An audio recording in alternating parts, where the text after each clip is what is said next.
વરસાદ અને પૂરથી સરકારી અનાજને કરોડોનું નુકસાન થયું છે। ટેકાના ભાવે સરકારે ખરીદેલી ડાંગર પલળી ગઈ છે। વિરમગામમાં ભાડે રાખેલા ગોડાઉનમાં રાખેલી ડાંગર પલળેલી ડાંગરના કારણે સરકારને નુકસાન પર વધારાનું નુકસાન થયું। રૂપિયા 215 લાખની ડાંગર પલળ્યા બાદ શિફ્ટિંગમાં વધારાનો ખર્ચ। ડાંગરને વિરમગામથી સાણંદ લાવવા પાછળ 33.10 લાખનો ખર્ચ। બોરીની હેરફેર પાછળ મજૂરી પેટે 16 લાખનો ખર્ચ થશે। વિરમગામથી સાણંદના ગોડાઉન સુધીના ટ્રક ભાડા પાછળ રૂપિયા 17.10 લાખનો ખર્ચો થશે। હવે ડાંગરની બોરીઓના સ્થળાંતર પાછળ વધારાના ખર્ચનું નુકસાન સરકારને ભોગવવું પડશે। 28 ઓગસ્ટે વરસેલા વરસાદના પાણી ગોડાઉનમાં ઘૂસ્યા હતા।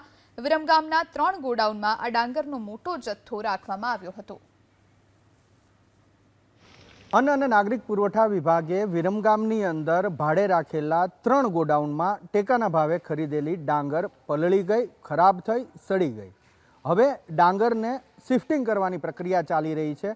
વિરમગામથી 26 કિલોમીટર દૂર સાણંદમાં એક કંપની આવેલી છે, જે ગોડાઉન છે, ત્યાં આ ડાંગર લાવવામાં આવે છે અને અહીંયા ખાલી કરવામાં આવે છે। સરકારને જે ડાંગરનો જથ્થો પડેલો તેનાથી 215 લાખનું નુકસાન થયું અને હવે આ શિફ્ટિંગ કરવાની જે ફરજ પડી છે તેના કારણે વધુ 33 લાખ અને 10,000નો ફટકો રાજ્ય સરકારને પડી રહ્યો છે। એની પાછળનું કારણ છે અધિકારીઓની બેદરકારી। થોડી ગણતરી કરી અને સમજાવી દઉં કે જે આ બોરી અત્યારે ઉતરતી આપ જોઈ રહ્યા છો, એ જ રીતે વિરમગામના ગોડાઉનમાંથી શ્રમિકો દ્વારા એ બોરી ટ્રકની અંદર ગોડાઉનમાંથી ચડાવતા દ્રશ્યો પણ છે। આ ટ્રકમાંથી ઉતારી અને અન્ય ગોડાઉનમાં આની જે માત્ર મજૂરી છે એ એક બોરીની 8 રૂપિયા મજૂરી છે, ચડાવવાની અને ઉતારવાની। એ 8 રૂપિયા લેખે જોવા જઈએ તો 2 લાખ બોરી છે અને એ 2 લાખ બોરીની શિફ્ટિંગમાં 16 લાખ રૂપિયા માત્ર ને માત્ર મજૂરીમાં જશે। હવે એ જ રીતે ટ્રાન્સપોર્ટેશનનો ખર્ચ પણ થવાનો છે।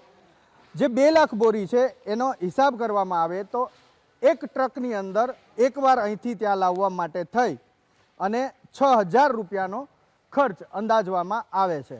કારણ કે એક ટનના 250 રૂપિયા લેખે ભાડું જો ગણીએ એટલા અંતરનું, તો તેને આ રીતના ગણતરી થાય છે। આવા 285 ફેરા થશે વિરમગામના ગોડાઉનથી સાણંદના ગોડાઉનમાં આ ડાંગર મૂકવા માટે અને એનો અંદાજિત ખર્ચ થશે રૂપિયા 17 લાખ અને 10,000। તો આમ જે અનાજનું નુકસાન ગયું છે, જે સડી ગઈ છે ડાંગર, એ નુકસાન છે। એને ટેકાના ભાવે ખરીદી અને ખેડૂતોને પૈસા આપ્યા હતા એનું નુકસાન છે। એ નુકસાન છે 215 લાખ રૂપિયાનું અને એના ઉપર હવે આ શિફ્ટિંગ ચાર્જની મજૂરી અને ટ્રાન્સપોર્ટેશન ચાર્જ એ કુલ મળી અને સરકારને ધુંબો પડ્યો છે રૂપિયા 33 લાખ અને 10,000નો। કેમેરામેન અજય પાંડે સાથે હિરેન રાજગુરુ, એબીપી અસ્મિતા, અમદાવાદ।